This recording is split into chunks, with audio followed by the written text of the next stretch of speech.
Fans will have a hard time keeping up with the shifting relationship since there is so much backstabbing and double-crossing in this episode. Everyone is more self-serving than they have ever been.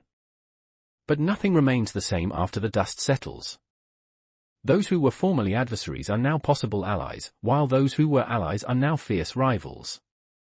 This will go down in history as the episode where Tommy Egan and Diamond Sampson fought and the coalition broke up. The battle between actors Joseph Sikora and Isaac Keys is as intense and visceral as it should be. It must feel almost apocalyptic because this is destroying the show's core, and it does. Since the beginning of Power Book for Force Season 3, viewers have witnessed Jenard get more and more in his brother's ear, so it's not entirely shocking that Tommy and Diamond's alliance has ultimately broken. It felt like the last straw when Diamond and Jenard struck a contract to transport fentanyl. It's difficult to believe they would ever trust one another again after everything that was revealed, even though there are still 3 episodes to go. However, they are not the only ones facing difficulties. Jenard and Shanti's relationship ends when she discovers him having sex with Jade in a party toilet. Jenard's inability to control his annoyance with Shanti is a perfect illustration of his careless actions. However, when it is discovered that Tommy paid Jade to hook up with Jenard in an attempt to discredit him, force exacerbates the situation. In Season 3, Episode 7, there is a single "Are you serious?" moment. Another is Shanti hitting Jenard's Lamborghini with a baseball bat. That's because Jenard is so fixated on taking down Tommy that he's trying to play every side. When Diamond and Tommy send him to scare some sense into Vic Flynn, Jenard throws him a bone instead, and when Vic understandably asks why, Jenard goes on another mini-rant about Tommy. This forces Vic to make his own disturbing decision. He kills his childhood friend Connor to make him the patsy for the attack on the Albanians, similar to how CBI served up someone else in D-Mac's place earlier this season. For Vic to be able to shoot someone he grew up with in the back says a tremendous amount about how desperate all of the main characters are to stay alive. Unfortunately, one of them fails in that respect. Lines in the Sand is the final Power Book for Force episode for Miriam A. Hyman as Stacy Marks. A distraught Stacy decides to stand up to Tommy, but Tommy, just having had it out with Diamond, is done taking grief from anyone. He shoots her as soon as she tries to arrest him. This is another quite interesting choice from the Force creative team, because it obviously creates a major void on the government side. However, the answer is equally obvious. Bill Zeng is almost certainly going to step into that space, and viewers already know that Zeng is corrupt. This is going to make everything a lot worse for Tommy, Diamond, and even Miguel, although fans will get to enjoy a lot more of actor Alan Uy. Hyman goes out strongly, though, as it's clear that Stacy is at the end of her rope. Her integrity was the one thing that separated her from Tommy, and so there was really nowhere for her to go. As if it weren't enough, Miguel Garcia escapes Ortega's attempt on his life. He also manages to stave off Ortega's goons long enough for one of them to stab the other rather than him, which is a fairly clever move. Ortega targets Miguel's sister once the hitman reveals that Mireya is expecting. Once more, this is not surprising. Everyone knew that Mireya and her unborn child would be in trouble as soon as her pregnancy was made public. The power cosmos is devoid of safe havens. However, like Stacy's passing, Ortega's decision adds a new dimension to the story. It's the reason Tommy and Miguel are working together. In relatively short order, Power Book for A Force has flipped its script, with some fantastically powerful scenes. It now looks like it'll be Miguel and Tommy against Ortega, Diamond and Jenard, separately or together, who knows? Which side will Shanti and Vic end up on? Will Madame Wu and her group wind up playing a bigger role than just being the catalyst for Diamond and Tommy's split? Was Kate Egan really just making a cameo? Every alliance that Force fans thought they knew lies broken on the floor, and nobody can really be trusted. It's not necessarily surprising that Tommy and Diamond's alliance has finally failed. Audiences have seen Jenard get more and more in his brother's ear since the start of Power Book for Force Season 3. Once Diamond and Jenard made their deal to move fentanyl, that felt very much like a last straw. Tommy and Diamond have disagreed, but to do something that Tommy and Shanti's ShowStopper page so clearly disagreed with was an obvious choosing of the sides. But even with the writing on the wall, it's still painful to see them come to blows, given how much the audience has invested in Tommy and Diamond over the last 2+ seasons. Fans wanted them to be ride or die, and there's no real coming back from this. Yes, there are 3 more episodes left, but after everything that was revealed, it's hard to think they'd ever trust each other again. They're not the only ones in trouble, though. It's game over for Jenard and Shanti, after she catches him having sex with Jade in a bathroom at the club. It's a prime example of Jenard's reckless behavior. He can't handle his frustration with Shanti. But force makes the situation even worse when it's revealed that Tommy paid Jade to hook up with Jenard, in a sneaky attempt to undermine him. That's just one "are you serious" level moment that happens in Season 3, Episode 7. Shanti taking a baseball bat to Jenard's Lamborghini is another one. No matter how it happened, he's deserving of every ounce of her anger. That's because Jenard is so fixated on taking down Tommy that he's trying to play every side.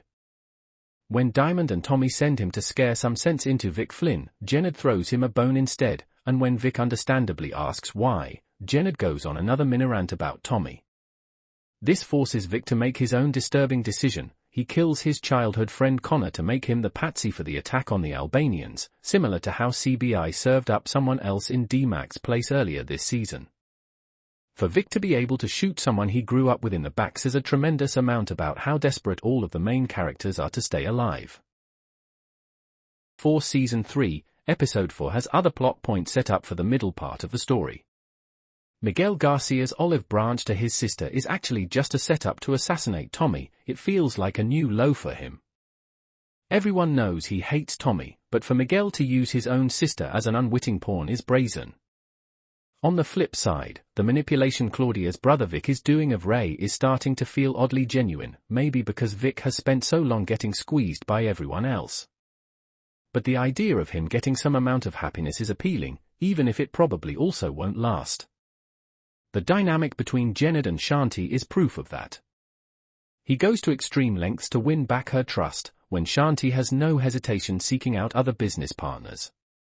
The beginning of Season 3 made them look like a unified front against Diamond and Tommy, but life has become so complicated that he even straps her up for safety. The show is creating tension around the identity of the person who will ultimately pull the trigger.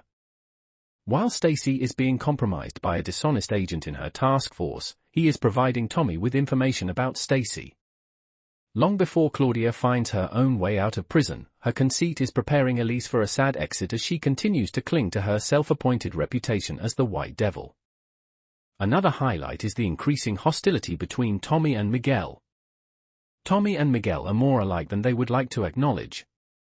They both thrive in disorder and use violence to cover up their emotional It was amusing to see Tommy and Vic tease her because she couldn't have predicted this kind of stuff. Many intelligent individuals are currently being duped, and they are truly unaware of it. Although Stacy is currently in a difficult situation, it would be naive to assume that Tommy will continue to control her without taking any action. After his hectic day, he returned home to find Mireia lying about Claudia's pregnancy and scrubbing her blood off the bar stools. This will undoubtedly come to light at the worst moment for the couple. Tommy's life will definitely change after learning about Mireia's pregnancy. Tommy is so close to achieving all of his goals in his quest to conquer Chicago that it would be fascinating to see what he would do. Would he sacrifice everything to ride into the sunset with his new family? I worry that he won't be able to have both, which should build up a thrilling conclusion to Tommy Egan's trip as he balances his aspirations to become Chicago's king with his desire for a It was amusing to see Tommy and Vic tease her because she couldn't have predicted this kind of stuff. Many intelligent individuals are currently being duped, and they are truly unaware of it. Although Stacy is currently in a difficult situation, it would be naive to assume that Tommy will continue to control her without taking any action. After his hectic day, he returned home to find Mireia lying about Claudia's pregnancy and scrubbing her blood off the bar stools. This will undoubtedly come to light at the worst moment for the couple. Claudia's demise sets all these other dominoes falling, as it should. Anything less for a villain of her magnitude would make her death seem unimportant. All of this fallout doesn't totally make up for the absence of Lily Simmons, but it does show viewers why the Force writers chose to go that route. Asset forfeiture makes Vic's heel turn official. He leads a crew to strike at the Albanians to take back a Flynn bar, and he also tells his girlfriend Ray that he's been under everyone else's thumb for too long. This plot twist still doesn't entirely resonate, as fun as it is to see Shane Harper in full villain mode. On one hand, viewers can completely get why Vic would lash out like this because he really has been getting grief from all sides for too long. But because Vic seemed like the most likely character to be able to have a normal life, as normal as anyone gets in the Power universe, and because Harper was so good at the moments when Vic got to drop the gangster persona, it's disappointing. It was amusing to see Tommy and Vic tease her because she couldn't have predicted this kind of stuff. Many intelligent individuals are currently being duped, and they are truly unaware of it. Although Stacy is currently in a difficult situation, it would be naive to assume that Tommy will continue to control her without taking any action. After his hectic day, he returned home to find Mireia lying about Claudia's pregnancy and scrubbing her. No, they both had a lot of reasons to want to take each other out, but she had a better idea. She proposed that if he give her kids the pass, she'll give him one too. Monet explained that all she cared about at the moment was making sure her family was safe, especially her grandbaby. Tariq, who is obviously still shell-shocked by the news, lowers his gun before leaving the house.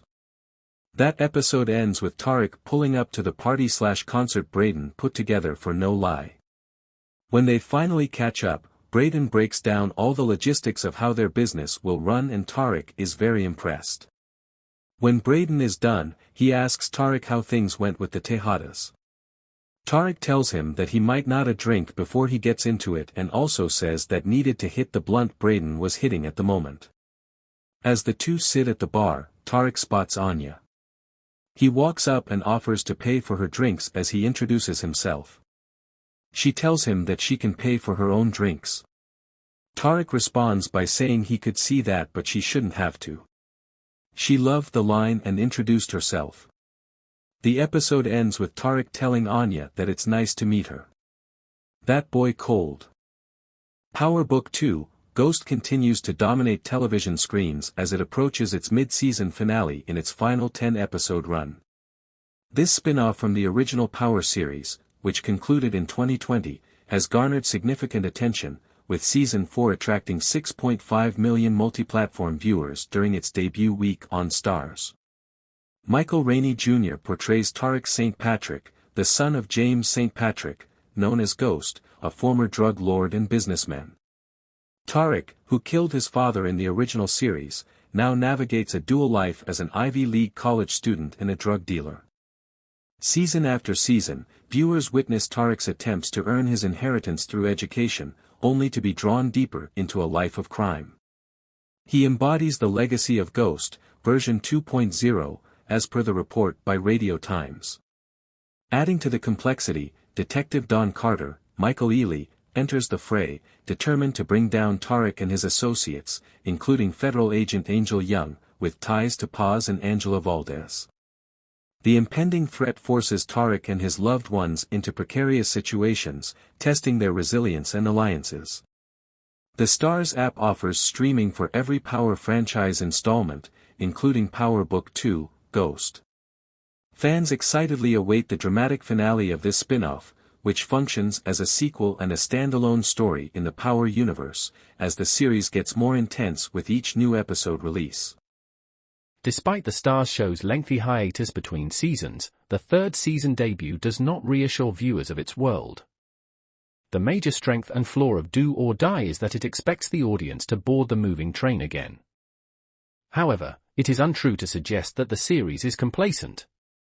Although the Power Book 4 Season 2 finale was about 2 years ago, there isn't a comparable time jump on screen. If you haven't watched the finale again, you'll be a little confused at first because details about who is where and who is having issues with whom are revealed quickly. Having said that, there are plenty of memorable moments across the hour, and they start early. It's not Tommy Egan who gets the first jaw-dropping scene, it's his girlfriend Mireia Garcia, still portrayed with a ton of ferocity, also recognizable from her scene-stealing role as Anna Avalos on Chicago PD. Mireia begins Season 3 in a heated argument with her brother Miguel about Tommy, threatening to kill Miguel and then herself. It's a chilling start to the season to see her with a gun under her chin. And in true power fashion, that's just the first act of potential violence.